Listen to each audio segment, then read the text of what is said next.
Mirë se vini në informimin javor të dhomave të specializuara të Kosovës, ku synojmë të ofrojmë gazetarëve informacion të përditësuar mbi zhvillimet e fundit në gjykatë dhe mundësinë për të bërë pyetje. Ky përditësim mbulon zhvillimet që nga përditësimi i fundit përpara fillimit të pushimit veror të gjykatës. Gjatë kësaj periudhe nuk pati seanca as përditësime për shtyp, por aktivitetet e tjera të gjykatës vazhduan pa ndërprerje. Në çështjen e Hashim Thaçit, Kadri Veselit, Recep Selimit dhe Jakub Krasniqit, më 28 korrik dhe 10 gusht, trupi gjykues në 2 vendime urdhëroi vazhdimin e paraburgimit të Recep Selimit dhe Hashim Thaçit, duke konstatuar për të dy të akuzuarit se vazhdon të ekzistojë rreziku që ata mund të pengojnë ecurinë e procesit dhe të kryejnë vepra penale të tjera. Trupi gjykues gjykoi se duket se zoti Selimi ka nxjerrë informacion të privilegjuar për palë të treta të pa autorizuara dhe se duket se zoti Thaçi u dha vizitorëve jo të privilegjuar informacion të marrë gjatë dhënies së dëshmive prej dëshmitarëve të mbrojtur dhe diskutoi udhëzime që duhej të kaloheshin dëshmitarëve në lidhje me formën dhe përmbajtjen e dëshmisë së tyre. Në vendimet e veta, trupi gjykues rikujtoi gjithashtu se emrat dhe të dhënat personale të disa dëshmitarëve të jetë të cënueshëm janë nxjerrë për të akuzuarit, çka rrit rrezikun që informacioni i ndjeshëm në lidhje me dëshmitarët të bëhet i njohur për publikun. Gjykatësit kujtuan atmosferën e vazhdueshme të frikësimit të dëshmitarëve në Kosovë dhe konstatuan se këto rreziqe mund të ulen mjaftueshëm vetëm nëpërmjet kornizës së për monitorimin e komunikimit që zbatnon objektin e paraburgimit të dhomave të specializuara. Në të njëjtën çështje gjyqësore, më 29 korrik, trupi gjykues miratoi një kërkesë të mbrojtjes së viktimave për të lejuar një të afërm të ngushtë të një viktime që ka ndërruar jetë të vazhdojë pjesëmarrjen në proces.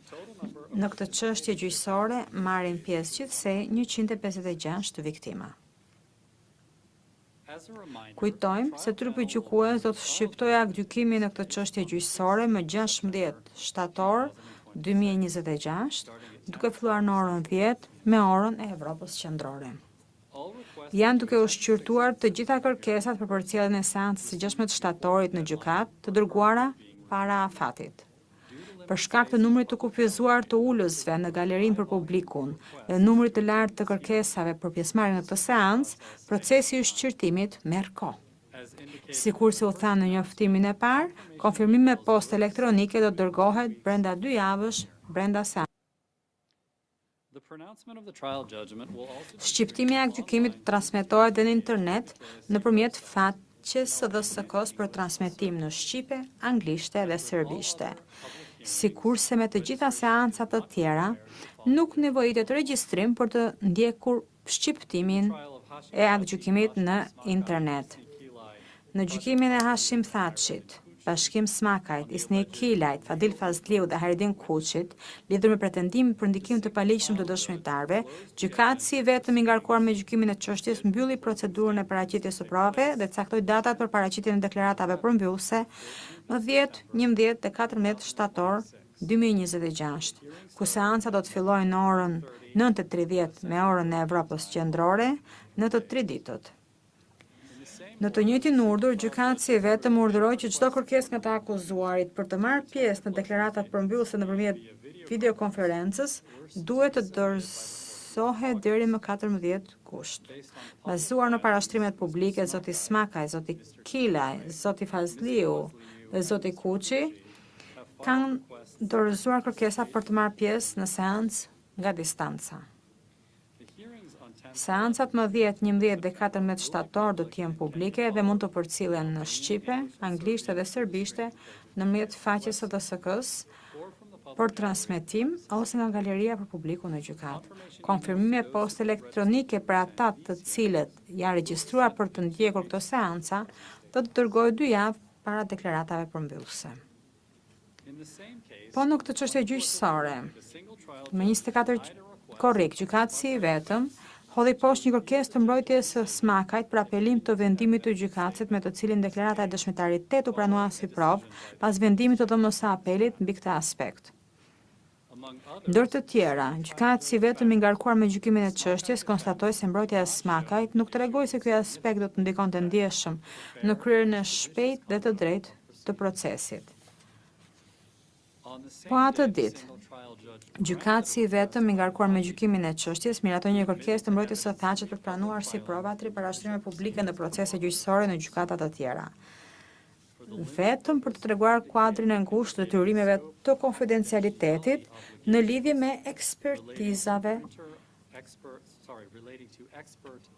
në lidhje me ekspertiza të mikropikave të printerave. Kjo ka të bëjë me dëshmitarin 8, një dëshmitar ekspert i thirrur nga prokuroria në këtë gjykim, i cili nuk pranoi të jepte informacion të caktuar gjatë dëshmisë së tij për arsye të konfidencialitetit. Më 31 korrik, gjykatësi vetëm i ngarkuar me gjykimin e çështjes urdhëroi vazhdimin e paraburgimit të Hashim Thaçit me konstatimin se vazhdon të ekzistojë rreziku që zoti Thaçi mund të pengurojë çurinë e procesit dhe të kryejë vepra penale të tjera. Më 29 korrik, kryetarja e dhomave të specializuara Katerina Trendafilova hodhi poshtë kërkesën e parshme të Haxhishalës për t'ju lejuar udhëtim për pushime në Shqipëri. Kryetarja modifikoi dënimin e zotit Shala në shkurt të këtij viti pasi kishte kryer 2/3 e dënimit dhe u lirua me disa kushte në Kosovë, përfshirë kufizime për udhëtim jashtë Kosovës gjatë pjesës së mbetur të dënimit. Në vendimin e parë mbi këtë kërkesë, kryetarja konstatoi se udhëtimi për të shkuar për pushime është tërësisht në kundërshtim me dënimin që u dha zotit Shala. Në vendimin e saj të 29 korrikut, ajo përsëriti se pushimi nuk përbën arsye të mjaftueshme bindëse për të udhëtuar jashtë Kosovës dhe i rikujtoi se ai duhet të respektojë të gjitha kushtet e lirimit. Ajo rikujtoi gjithashtu se zoti Shala pranoi fajsim për vepra penale të rënda dhe se kushtet e vendosura për lirimin e tij do të shfuqizohen pas pak muajve, më 11 dhjetor 2026, kur ai të ketë kryer dënimin.